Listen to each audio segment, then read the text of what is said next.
Hey, what's poppin', fellas? It's your boy Tacho here, and we're back for some more Fire Emblem Heroes. Okay, so we got the update for July 5th that they had announced a couple days prior in the announcements. So pretty good, we got some refines here, and we have stats for Summer Unit Part 2. And we also have some skill inheritance restrictions for the new skills and all that good stuff. But there was also a pretty interesting bit of info in here with concerns to the story. And in fact, it might actually constitute a spoiler for some people. So I'm going to talk about that stuff last. And I'm going to let you guys know when we start talking about it that we are going to be covering spoilers at that time. So if you don't want to be spoiled for the story, you may want to click off the video at that time. But I will give you guys fair warning once we do that, so you can still enjoy the meta stuff that we have here.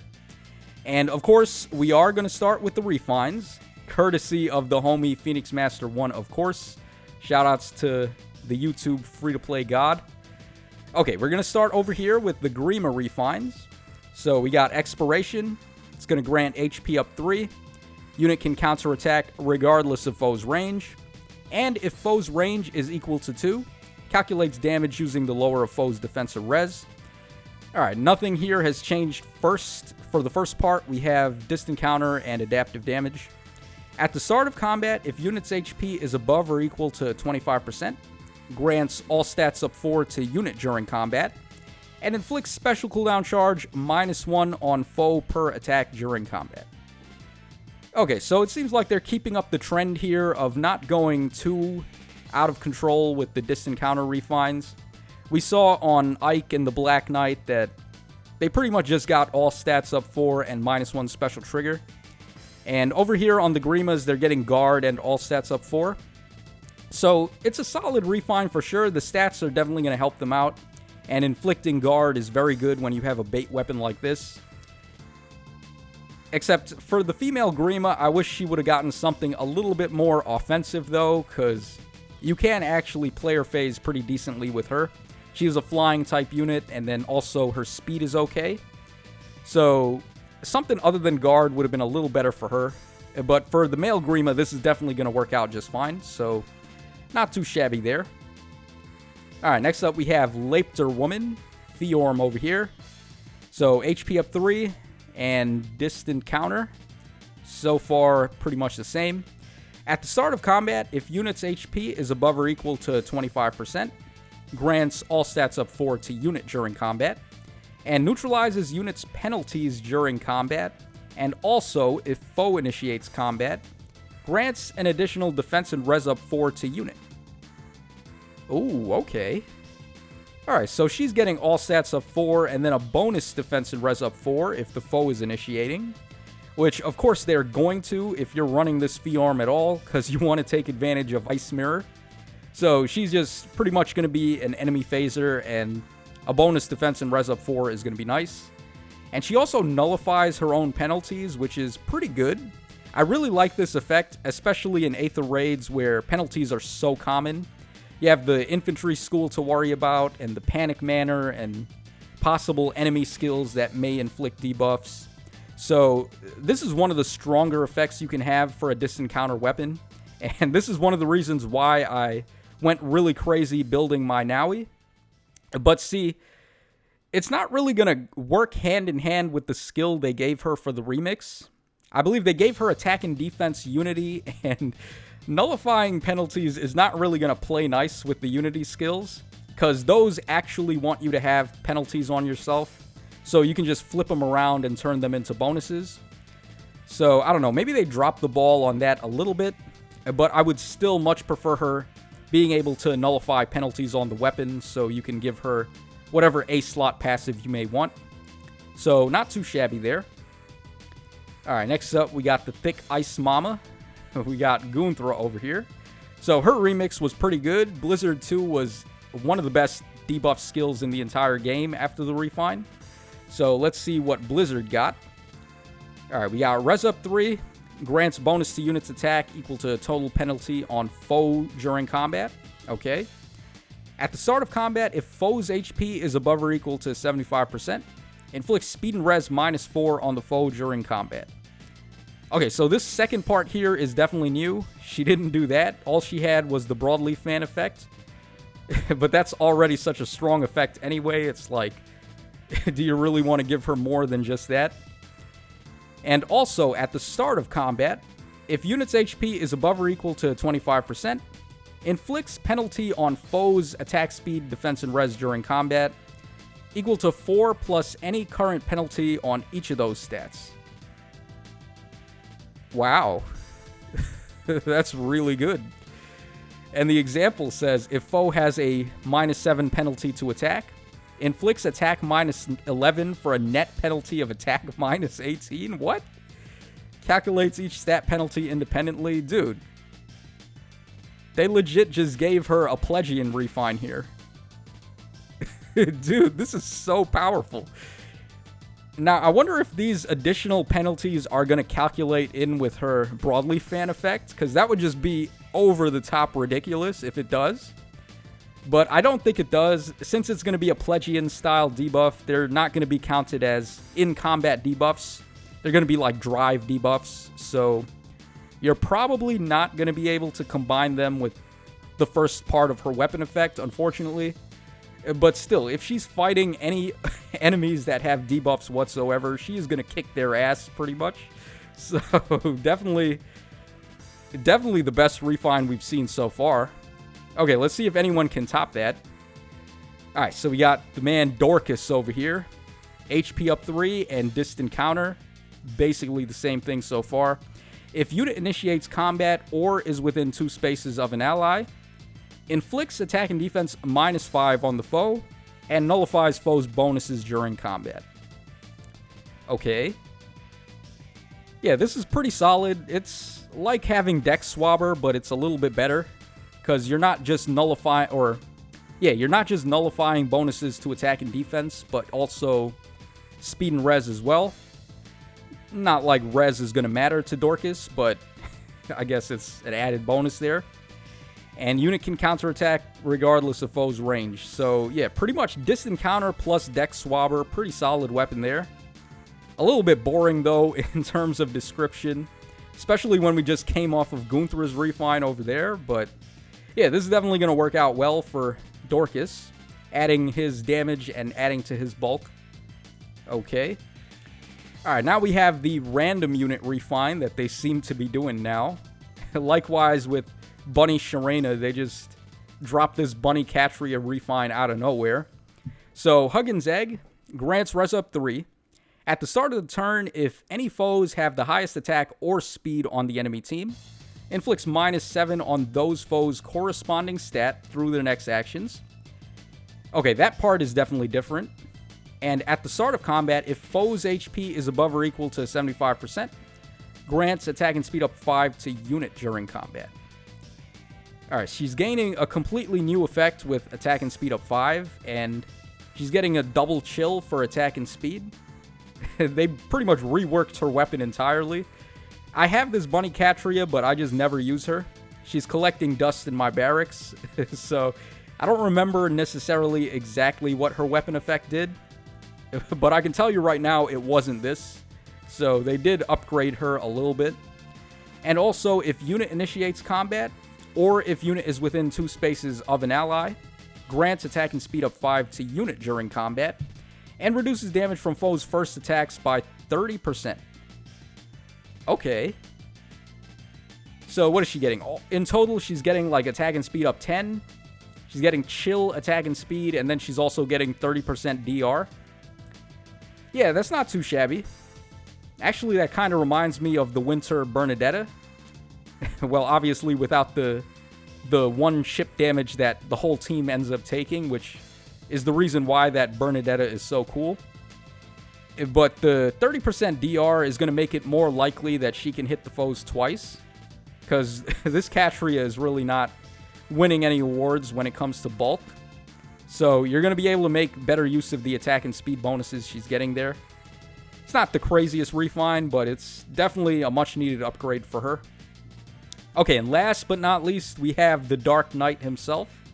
So we got Masking Axe for Jerome, HP up 3, effective against cavalry foes, If foe initiates combat, or if foe's HP is above or equal to 75% at the start of combat, grants attack and defense up 5 to unit during combat. Alright, this is basically a completely new weapon because, if I'm not mistaken, this guy had the axe that does effective against cavalry. So they kept that part into the weapon and then gave him attack and defense up 5. Effective against cavalry is one of the best effective types to have because cavalry just dominates Aether Raids. So far, so good, definitely. If unit is not adjacent to an ally, inflicts attack and defense -5 on the foe during combat. And at the start of the turn, if unit is not adjacent to an ally, grants attack and defense up 6 to unit for 1 turn. Interesting. Okay, so since this one says at the start of the turn he gets attack and defense up 6, I believe this is going to count as a blue buff. In fact, if you look at the picture right there, it looks like a Rouse skill. So they gave him Rouse attack and defense basically, going up to +6 to both stats, and then he can inflict attack and defense -5 on foes during combat, which is going to be a drive type of debuff. Oh man, I would have much rather him just get like attack and defense 6 or attack and defense solo as opposed to Rouse. So if you're running blue buffs on the team anywhere with like tactic skills or fortify or hone flyer or something, you'd really be able to get his stats a lot higher. So a little unfortunate for Jerome. It doesn't seem like a bad refine, but it definitely could have been a lot better. The effective against cavalry is pretty clutch though. Yeah, so, I mean, goes without saying, Gunthra just trampled on all these other refines here. She definitely won the lottery, in my opinion. Let me know in the comments section down below who you think got the best refine out of this batch, but my money's definitely on Gunthra over here. Maybe Lepter is in second place, or Expiration is pretty decent, but I do like nullifying penalties a little bit more. Okay, so with that out of the way, let's go ahead and move on to the stats for the summer units. And we're going to start, of course, with the one and only unit herself, Freya. Probably the sexiest unit in the game, in my opinion. So, Freya's got 40 HP, 39 attack, 43 speed, 25 defense, and 20 res. And if we go over here to Banpei-kun's Datamine grab bag, which will be linked in the description of the video, we have Freya over here with a BST of 167, and then she's got super boons in attack, speed, and defense, with no super banes at all. Yeah, of course, Freya would get all the good treatment, no super banes, and then like 3 super boons in all stats that she can use as well. Dude, she has 43 base speed and a super boon in speed. She's legitimately the fastest unit in the game now. And then you combine that with Binding Necklace, and then her weapon gives her all stats up 5 as well. And unlike the other Freya, where you can't give her blessings, you can actually give blessings to this Freya. So her stats are going to be even higher as well. Like, dude, this Freya is going to be a menace in Aether Raid's defense teams. She's basically like Eliwood, except like 10 times better. Because she has the impact effect on her weapon. Binding Necklace is so stupidly unfair. I don't think you guys realize like how powerful that skill is until you fought a +10 Freya yourself.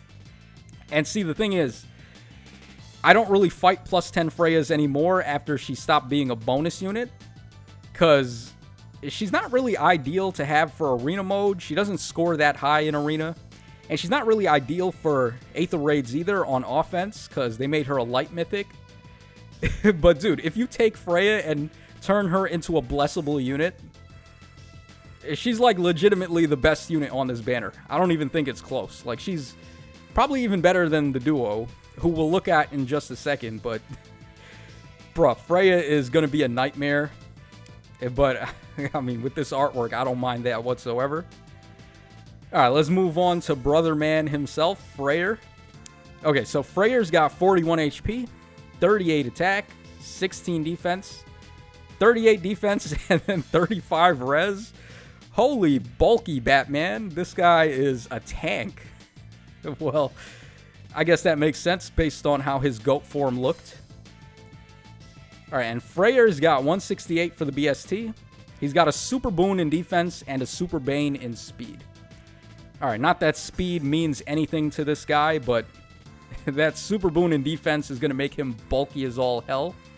And then he comes with defense and res catch 4, and he has a Spendthrift Bow type of effect where he inflicts attack -6 and gains attack up 6 on the enemies. Yeah, this guy, he's going to be really good as well. Probably not as crazy as Freya, though, but yeah, he gets a guaranteed follow-up when he initiates. I mean, they made null follow-up really easy to get now with Legendary Byleth, but still, like, I would say both of these units are way better than Eliwood on an Aether Raids defense team, and we all know how popular Eliwood is. So definitely keep an eye out for these two. They are going to be nightmares, which I guess makes sense because they rule over the Dreamland, right? All right, next up we got the Ogma over here. So Ogma's got 44 HP, 38 attack, 38 speed, 35 defense, and 21 res. And Ogma has a 176 BST with a Super Boon in attack and no Super Banes at all. Oh, and he is the 4-star demote on the banner as well, so we can go ahead and take a look at his level inheritances for his skills. Okay, so starting up, we got Attack and Speed Solo 3 at 4-star, which is the tits. That's exactly how we wanted that to go, and that's exactly how it is. There's honestly not that much of a difference between Solo 3 and Solo 4 either. It's only for scoring purposes, and then the additional 1 point in stats, which isn't going to matter that much. So it wouldn't be the worst idea to try and pick up copies of this guy to just give Attack and Speed Solo 3 to some of your offensive units if you don't have anything better. Alright, and then he's also got Threat and Speed and Defense 2 at 5-star. I guess he had to have one of these skills at 5-star, but this isn't too bad if you want to give him like Speed and Defense Menace, because this actually counts as one of the prerequisite skills to the Menace skills. So it just makes it easier to inherit Menaces if you want to go for those. But definitely Attack and Speed Solo 3 at 4-star is the winner there. And stat-wise, I guess this guy is a little bit boring, actually. No Speed Super Boon, but Attack Super Boon isn't too shabby. As far as Infantry Lances go, he's not really, like, that impressive. But I guess he's a 4-star, so it's easier to get him a +10. And we don't really have any fast Infantry Lance units that are easy to get for free-to-play merges. So maybe you want to go for him, but let's see if Norne can actually do better. So we're going to look at Norne right after this. All right, next up we have the Duo Hero, who apparently was drawn by a hentai artist, apparently. So that explains why they have such lewd faces there. Also, damn, dude, this guy bumped up Kata's rack size by like 5 sizes there. All right, sure. Okay, so it's really weird looking at good girl Kata and then she's looking like this. Alright, but either way, Kata's got 39 HP, 33 attack, 42 speed, 26 defense, and 28 res. And over here, it says she's got a BST of 168 with Super Boons in speed and defense and Super Banes in HP and res. Okay, oh, also we have the inheritance restrictions for Flow Refresh over here. So this skill looks pretty interesting. You're getting 10 HP after combat, so could be helpful. It's a little bit similar to Mystic Boost in that regard, but you're getting much more HP back. And you also get half of null follow-up there, so that's pretty useful. And this is limited to cavalry and flying type units. Also, ranged units cannot inherit this skill, and beast units cannot inherit it. So, okay, that's pretty solid, because cavalry and flying units don't have null follow-up on their own. So this skill is pretty much giving them half of null follow-up access, if you don't have Legendary Byleth to just give it to them. So, not too shabby. Flow Refresh definitely seems like it could be a meta-level skill. We'll have to see it more in action when people start using it. Okay, but as far as the stats go for this Kata, she does have the Speed Super Boon, and then she's effective against everything in the kitchen sink, and she's got Kanto, and she has arguably the best harmonized skill with the dance effect at range. So units from Fire Emblem Heroes and Shadow Dragon or New Mystery are going to be able to take another action. Pretty strong stuff. Definitely strong in resonant battles as well, where you want to have these harmonized heroes for the scoring and all of that good stuff. So they are worth summoning for if you want to go for them. And last but not least, we have our Tempest Trial hero here. So we got Norne over here. And we actually have her artwork, so let's quickly take a look at that. Alright, so Norne looking real cute there in her bikini. I like the thickness of Freya a little bit more, but not everyone is into the thick mamas. So we got a more modest girl over here with Norne. Not bad. Okay, so Norne's stats are going to be 42 HP, 37 attack, 39 speed, 31 defense, and 27 res. Dude, please give her a speed super boon. Just do it. Like, let's see here. Okay, yes, she has it. So we got 176 on the BST, speed super boon, and res super boon with a super bane and defense. This is exactly what we've needed for such a long time now. We finally have a free-to-play Lance infantry unit with good speed.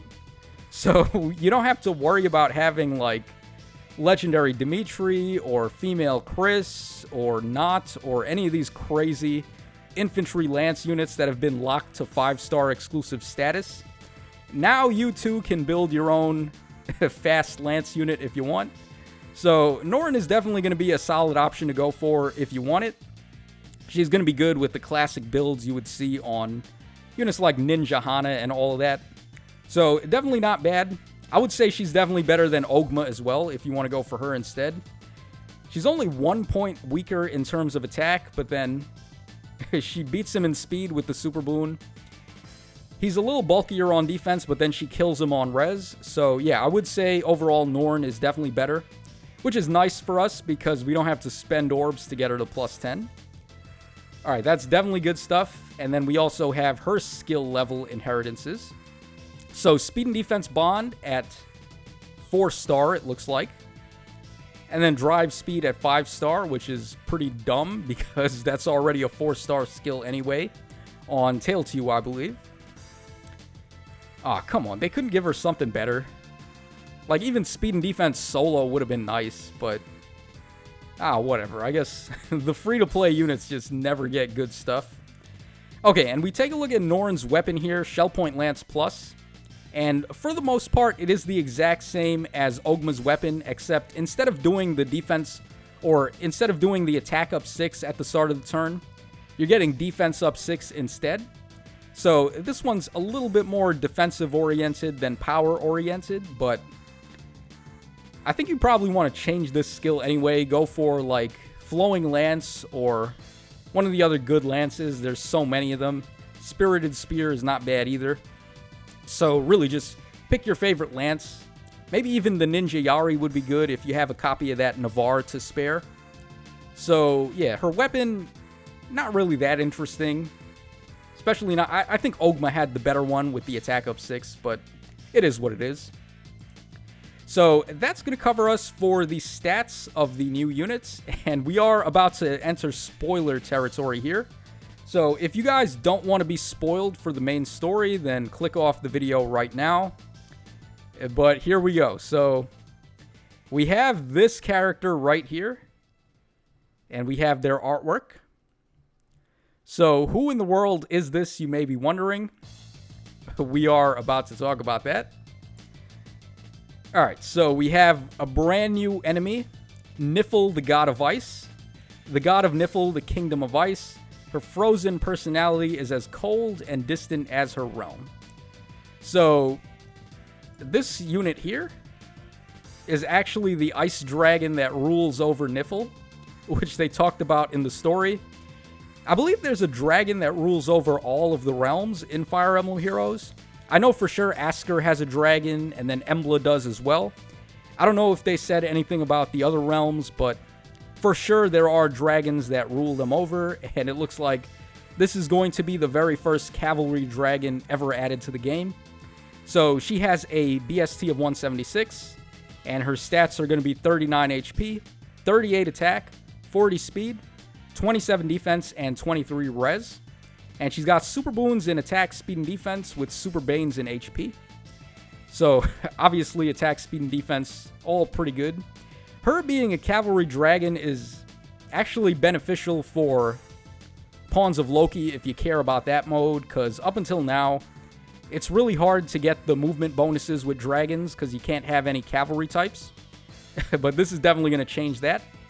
So her weapon is Frostbite Breath, and it says here, grants speed up 3, and at the start of combat, if unit's HP is above or equal to 25%, inflicts all stats -5 on the foe during combat, and also after combat, if unit attacked, inflicts status preventing counterattacks on target and foe within 2 spaces of target through their next actions. And of course, she has adaptive damage, like all dragons.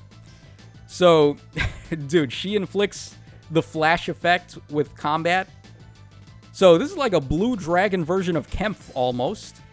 Although Kempf does also inflict some chip damage as well on the target and the foes, but still, this is giving a huge stat swing there with -5 to all stats, and also she prevents their counterattacks, and she has adaptive damage. And she's actually pretty fast, like unlike Kempf. So if Niffle ever becomes a summonable character, she's definitely going to be one of the stronger units in the game for player phasing. Definitely good for an Aether Raids defense team. Alright, and I believe that's everything there is to talk about. Just quickly, I'm going to skim through this and make sure we didn't miss anything. Oh, we might actually have Hall of Forms info. Yep. Okay, so the next round of Hall of Forms is going to be FE7, and we're going to have Summer Ursula, Winter Zephyl, Winter Nino, and Winter Jafar as our options. Alright, this is a little bit more boring, I guess, than last time, but we're getting more of these armored units, which is nice. Like Winter Zephyl and Winter Jafar, you can go ahead and give them save skills like AR save, far save, or AD near save if you want to go for those. And they're going to be pretty worthwhile, especially if you didn't summon for save skills. So you too will be able to hold your own in Aether Raids now, basically, if you want to pick up these formas. Winter Nino is an armor unit too, I believe. As Summer Ursula is probably the weakest out of this batch. I might do a video talking about builds for them, but we'll see how the scheduling goes for me. Alright, we're getting some tactic drills there. Alright, here are the bonus units. You guys can check this out. I'm going to link to this post in the description of this video. Alright, here are the new Sacred Seals we're getting from the Tempest Trials. So we're getting Infantry Rush 3, and then we're getting Speed and Res Form 3. Speed and Res Form is actually a pretty good skill. Definitely something you may want to go for. I actually like the form skills as Sacred Seals. I feel like they're pretty well-rounded in there. And Infantry Rush 3, this is a pretty interesting one, because you can basically grant Heavy Blade to allies in 2 spaces if they're infantry type. So you may be able to find some use for this. It's not necessarily like giving passive breath effects or anything, but you may be able to find some use for this on some of your support units. Like, for example, New Year Valoria, or also... Well, I was going to say Caden for a second there, but Caden can't get Infantry Rush. It's locked to infantry types. So yeah, probably New Year Valoria is a good unit to give this seal to. But she already grants a breath effect anyways, so it's like, do you really need all of this on top of that? I don't know. But still, this is definitely going to be good for support units. And, okay, we're getting Escape Ladder level 6, Dark Shrine level 8 on offense and defense. Alright, there are the new manuals. We talked about those already. Getting a whole bunch of accessories as well. Okay. And I believe that's pretty much all there is to talk about here. So, let me know in the comments section down below what you guys think of Niffle the Ice Dragon. Definitely not what I was expecting at all to see from this update here. But she looks pretty cool. No pun intended. And I can see her being a pretty good unit to summon for if they add her to the banners. So that's all for the update today. Let me know what you guys think. And this is your boy Tacho signing out. So thanks so much to everyone for watching the video. And I will catch y'all again on the flip side.